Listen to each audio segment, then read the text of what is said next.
With the completion of my Job series, I can now do something I've been putting on a back burner.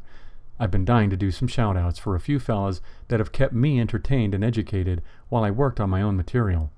These guys, like many of us, are woefully undersubbed and just don't get the subscription numbers and views they so richly deserve. So if you haven't heard of them before, please take time to check out their channels and reward them with a subscription if you're as impressed with their work as I am. First up is Bod to Bits. I know I've shouted out Bod before, but this guy is just such a rare treat, and his recent series on Ray Comfort is outstanding, exposing the charlatan for the fraud he is. Ray Comfort claims to have found God in 1972. That's important to remember because Ray is very coy about discussing his early years in New Zealand. Luckily for us, he has always been out to make a fast buck from his professed beliefs and has immortalised his bullshit in book form. We've already seen how, after nearly a decade of God's guidance, Ray was performing exorcisms on the New Zealand Hellmouth. Now we can learn how Ray dealt with illness and disease. In a future video, we will hear Ray tell Matt Dillahunty how much he relies on doctors and the medical profession, and how he has his annual flu shot. Well, that's quite normal, isn't it? Not if you read Ray's book, More Than Just Comfort. This was what Ray Comfort Jr. had to say after almost a decade of walking with Jesus. Cancer, the modern-day leprosy. That should tell you all you need to know about Ray's medical credentials. But Ray was being guided by God, so he knew what he was talking about when discussing a woman's illness and saying, if doctors were asked to diagnose that woman's case, not one spine specialist in the world would say Satan has bound her. Doctors would call it arthritis of the spine or vertebra out of place or some other medical term, and they would be right as far as medical terms are concerned, but if you get to the real source of the trouble, you will discover that source is Satan. Next is Capricious Black Box. He's a newer channel on YouTube and has recently kept me fascinated and educated on the topic of presuppositional apologetics. Hello YouTube, this is Capricious Black Box. I've tried a couple of times to make a YouTube video and I haven't been very happy with the results. Certainly mad props to all you vloggers out there who produce such polished and wonderful videos. I had a lot of respect for you before, I have a lot more now. But I sort of feel like the subject matter is rather important, so I'm going to just go ahead and throw this out there and we'll just see what happens. The subject matter that I did want to bring up is the presuppositional apologetics of Cy Tenberg and Kate and some of his other henchmen, I guess, out there. And specifically today, I'm going to discuss the two-pronged approach that they take. It's kind of an interesting challenge. It's basically whoever claims absolute knowledge first wins. Most of the people that he's dealing with are honest enough to say, well, I could be wrong about stuff. I could be wrong about everything. And then all Cy has to do is say, well, I've got revealed divine knowledge. And the argument's pretty much over at that point. There's not really anywhere else you can go from there, because anytime that the non-believer tries to make a point, he just says, how do you know that? You already said you don't know anything. I think early on he was even just walking away from arguments at that point. I'm not sure how that helps accomplish any kind of an end goal, but from some of the videos I've seen, I think winning is really important, I guess. So this first video is going to deal with the concept of using your reasoning to justify your reasoning, which Cy Tenberg and Kate claims is a viciously circular argument. And I would like to say that I don't think it is. And my reason for that, I think, is that reasoning for an adult especially is analogous to a toolbox. And I will just explain that forthwith. Then we have Dan Courtney. Dan's also relatively new and has also been keeping me up to date on presuppositional apologetics. He had scheduled a debate on the topic of the resurrection of Jesus, fact or fable, recently with notorious YouTube apologist Jason Burns, but Burns ended up backing out. Dan, however, produced a very insightful video on the subject of the resurrection nonetheless, and it is alone worth a view. First, Let me explain that I'm not claiming that Jesus was not resurrected. In fact, I'm making no positive claim on this subject at all. I will simply be arguing that believing that Jesus was bodily resurrected is not reasonable.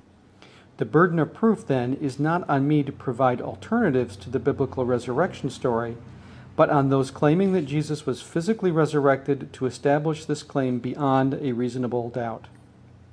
So, what does the theist need to establish such that a belief in the bodily resurrection of Jesus is reasonable? Well, first, that there was, in fact, a Jesus of Nazareth who was an actual human being.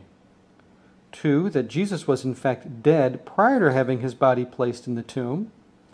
3, that Jesus was placed in the tomb that was later described in Scripture.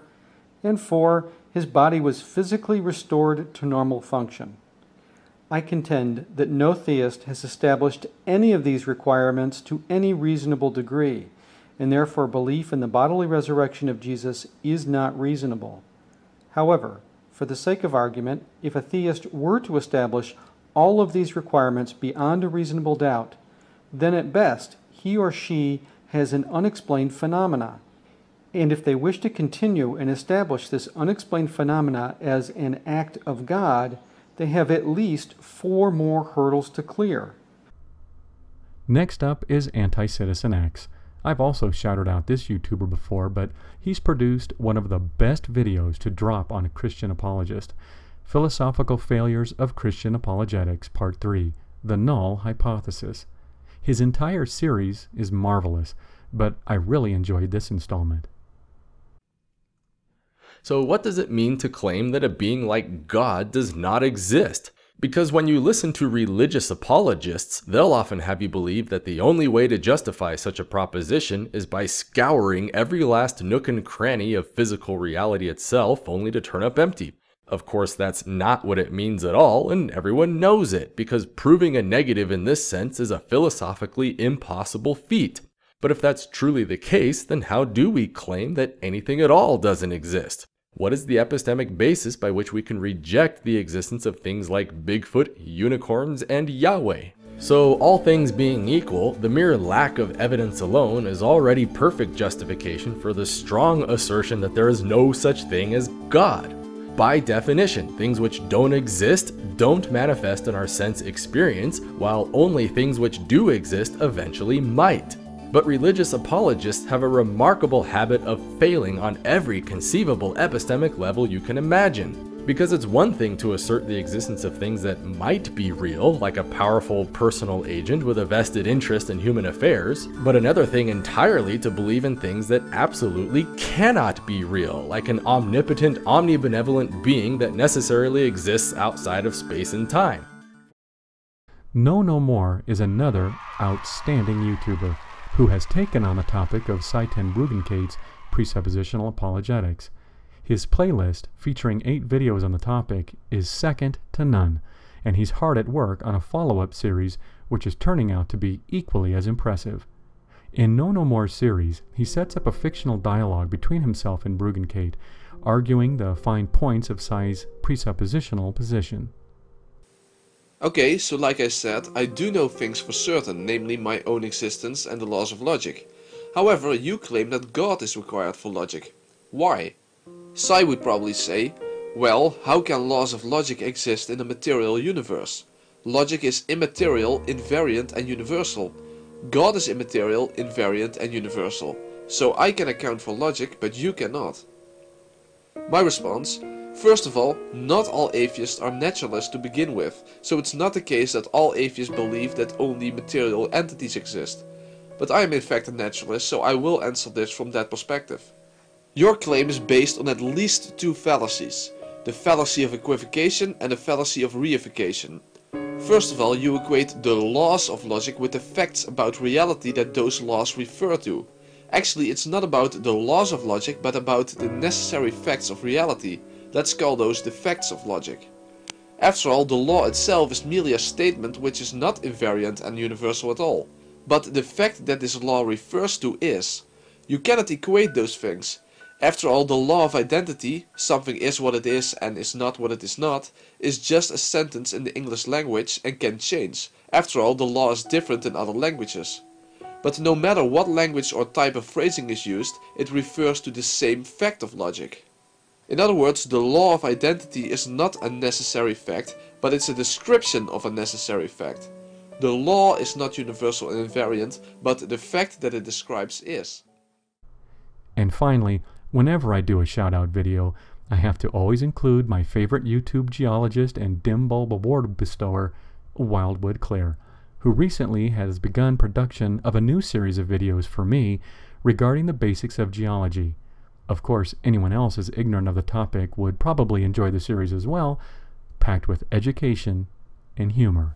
Greetings, YouTube misfits, miscreants, malcontents, and misanthropes. Claire here, and today I thought I'd give you a little primer on some basic geological principles that run like threads through almost all my videos. And it's all baloney. Hey, this is my video, so sit down and shut up, Federal Prisoner 6452017.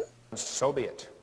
Let's start by looking at building blocks of modern geology laid down by the great 17th century naturalist Nicholas Steno. Steno's first great proposition was the principle of original horizontality, and that simply means that the sediments that make up sedimentary rocks were originally deposited as horizontal layers. It's pretty obvious this guy did not like the Bible. Wrong again, jailbird.